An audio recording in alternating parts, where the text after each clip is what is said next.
ചില മക്കൾ പറയുമ്പോൾ ധ്യാനിച്ചിട്ടും ജപിച്ചിട്ടും ഏകാഗ്രത കിട്ടുന്നില്ല. അവതരുള്ള ജീവിക്കുമ്പോൾ ഒരു യാന്ത്രികമായി തോന്നുന്നു. ജപം ഒരു യാന്ത്രികം പോലെ. ഇങ്ങനെ സാധന ചെയ്യുന്നതിൽ എന്താണ് അമ്മേ വല്ല ഫലമുണ്ടോ എന്ന് ചോദിക്കും. പല മക്കൾ വന്ന് ചോദിക്കും. അമ്മ പറഞ്ഞ് അറിയാതെ ഉറക്ക ഗുളിക കഴിച്ചാൽ നമ്മൾ ഉറങ്ങും, അറിയാതെ വിറ്റാമിൻ ഗുളിക കഴിച്ചാൽ നമുക്ക് ശരീരത്തിൽ എഫക്റ്റ് ഉണ്ടാകും അല്ലേ. അപ്പം അതുപോലെ യാന്ത്രികമായി തോന്നിയാലും നമ്മൾ നിർത്തിവെക്കാൻ പാടില്ല.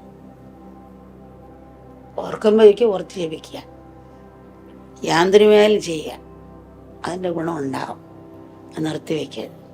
പിന്നെ അത് സ്വാഭാവികമായിട്ട് വരും.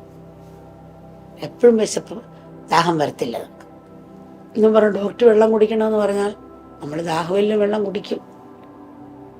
അപ്പം മക്കൾ ശ്രമിക്കണം, അല്ലെ വെള്ളം കുടിച്ചില്ലേ കിഡ്നിക്ക് കല്ല് വരും. അങ്ങനെ നമ്മളിങ്ങനെ വരാൻ പോകുന്ന അപകടങ്ങൾ ചിന്തിച്ചുകൊണ്ട് ചെയ്യുന്നത് പോലെ മക്കൾ ശ്രമിച്ചുകൊണ്ടിരിക്കുക. ആ ശ്രമം തന്നെ ഒരു ഏകാഗ്രമാണ്.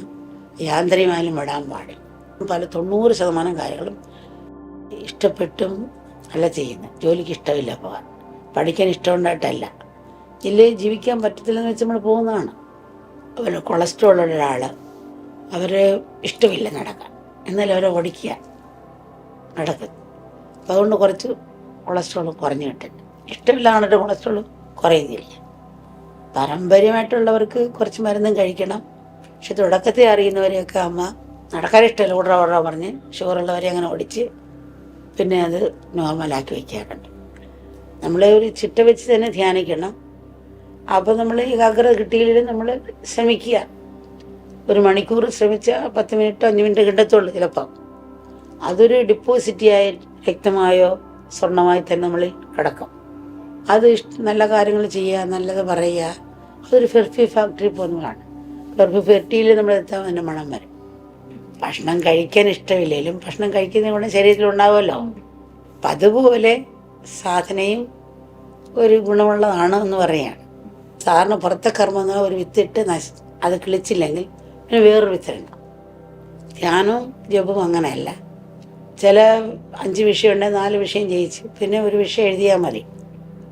5 എഴുതണമെന്നില്ല. അങ്ങനെയുള്ള ചില പരീക്ഷകളുണ്ട്. ആ വിഷയം എഴുതി ജയിച്ചാൽ മതി. അതുപോലെ ധ്യാനിക്കുന്നതിൻ്റെ ഗുണം നമ്മൾ ഉണ്ട്. വിജയിച്ച് തന്നെയാണ്. ഒരു ഡിപ്പോസിറ്റ് പോലെ കിടക്കുവാൻ. പക്ഷെ ഒരു കാര്യം, കർമ്മത്തിൽ വൃത്തിയുണ്ടാകണം. ദേഷിക്കാതിരിക്കുക. അല്ല ഇപ്പുറത്ത് നീ ധ്യാനിച്ച് ചാർജ് ചെയ്ത് ബാറ്ററി ചാർജ് ചെയ്ത് അപ്പുറത്തൂടെ അടിച്ച് ചാർജ് കളയുന്ന പോലെ ദേഷിക്കുക, ചിത്തകർമ്മം ചെയ്യുക. അത് വരും. അതാ ജ്ഞാനത്തോട് കർമ്മം ചെയ്യുന്നത്. പ്രവൃത്തി വൃത്തി ആവശ്യമാണ്. അതാണ് അതിനെ നിർത്തിയിരിക്കുന്നത്, അടച്ച് പൂട്ടി വയ്ക്കുന്നത്, ചെയ്യുന്നത്. സ്വർണ്ണങ്ങൾ രത്നങ്ങൾ മുറി വെച്ചിട്ട് ഡോറ് തുറന്നിട്ട് കള്ളന്മാർ പൊട്ടിച്ചുകൊണ്ട് പോകാം. അല്ല ഊട്ടിയുള്ള പാത്രത്തിലാണ് വെള്ളം ഒരു ഒഴിച്ചാൽ അത് പോകും. അതുപോലെ നമ്മളിങ്ങനെയുള്ള ദേഷ്യ അസൂയ കുശുമ്പുകളാകുന്ന കർമ്മങ്ങൾ ഇതേ രീതിയിലാണ്. അപ്പുറത്തും കുറച്ച് പഞ്ചസാര സൃഷ്ടിക്കും, അപ്പുറത്ത് കുറേ ഉറുമ്പിനെ സൃഷ്ടിച്ചാൽ അപ്പോഴപ്പോഴുള്ള പഞ്ചസാര ഉറുമ്പ് വന്നതിനെ ചേർക്കും. നമ്മുടെ മനഃശക്തിയല്ല, പ്രവൃത്തി വൃത്തി ആവശ്യമാണ്. ചില മക്കൾ പറയും അമ്മ എപ്പോഴും ഭക്തിയുടെ പ്രാധാന്യത്തെ എപ്പോഴും ഊന്നി പറയാറുണ്ടല്ലോ. ഭക്തി എന്നാൽ എന്താണ്? ഭക്തി ദ്വൈതഭാവം ഉണ്ടല്ലോ, അതിനെങ്ങനെ അംഗീകരിക്കാൻ കഴിയുമെന്ന് പല മക്കളെ ചോദിക്കാറുണ്ട്. ഏത് മാനസിക തലത്തിൽപ്പെട്ടവർക്കും ഭക്തിമാർഗത്തിലൂടെ ഇവനാണ്. സൂപ്പ് പ്രായഭേദമില്ല എല്ലാവരും കഴിക്കാം. പനി വന്നവർക്കും കഴിക്കാം, അല്ലാത്തവരെല്ലാവരും കഴിക്കും.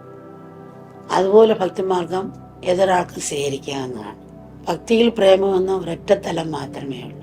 നിത്യമായ സത്യവസ്തുവിനുള്ള പ്രേമമാണ് ഭക്തി. ഏത് മാർഗമായാലും ഭക്തിയാണ് അതിൻ്റെ കേന്ദ്രബിന്ദു. വാസ്തവത്തിൽ ഭക്തിയും ജ്ഞാനവും രണ്ടല്ല. രണ്ടിൻ്റെയും ലക്ഷ്യം ആത്മനിഷ്ഠയാണ്. മാർഗങ്ങൾ തമ്മിൽ അല്പ വ്യത്യാസമുണ്ടെന്ന് മാത്രം. ഞാൻ ശരീരമല്ല, മനസ്സല്ല, ബുദ്ധിയല്ല, ആത്മാവാണ് എന്ന് മനസ്സുകൊണ്ട് നേതി മുന്നോട്ട് നീങ്ങും. ഭക്തനാകട്ടെ ഞാൻ ഒന്നുമല്ല, എല്ലാം നീയാണ് എന്ന് സങ്കല്പിക്കുന്നു. ഇരുവട്ടരും മനസ്സിനെയാണ് ഉപകരണമാക്കുന്നത്. ഭാവനയിൽ മാത്രമേ വ്യത്യാസമുള്ളൂ. ഞാനിവിടെ ആത്മാവും ഭക്തന്റെ ഈശ്വരനും ഒന്ന് തന്നെയാണ്. അവസാനത്തിൽ രണ്ടുപേരും എത്തിച്ചേരുന്ന ഒരേ ഭാവത്തിൽ തന്നെയാണ്. ശരിയായി ജ്ഞാനമറിഞ്ഞു പോകുന്ന ഭക്തൻ എല്ലാവരിലും ഈശ്വരനെ കാണും, എല്ലാത്തിലും ഈശ്വരനെ കാണും. കൊടുക്കുന്നതും വാങ്ങുന്നതും തരുന്നതും പിടിക്കുന്നതും ഒക്കെ ഈശ്വരനായിട്ട് തന്നെയാണ് കാണുന്നത്. ഞാൻ എല്ലാത്തിനെയും ആത്മാവായിട്ട് കാണും. പക്ഷെ ജ്ഞാനം അറിഞ്ഞു പോകുന്ന ഭക്തനാണ് ഭക്തൻ്റെ കാര്യമാണ് അമ്മ പറയുന്നത്. തുടക്കത്തിൽ തൻ്റെ സർവസ്വവുമായ ഭഗവാനിൽ ഏകാന്ത ഭക്തിയാണ് ഭക്തൻ ആഗ്രഹിക്കുന്നത്. യേശനല്ല മറ്റൊന്നിനെക്കുറിച്ച് ഭക്തന് ശ്രദ്ധയോ താല്പര്യമോ ഇല്ല. ആ ഏകാന്ത പ്രേമം കൊണ്ട് ഭക്തനിൽ ലോകത്തോട് തെല്ല് വിമുഖതയും വരും. അതായത് ശരിയായ ലക്ഷ്യം വരുമ്പോൾ ആ പുഷ്പത്തിൻ്റെ ഇലകൾ തന്നെ കൊഴിഞ്ഞു പോകുന്ന പോലെ വൈരാഗ്യം, മറ്റുള്ളതിനോട് വൈരാഗ്യം ഉണ്ടാകും.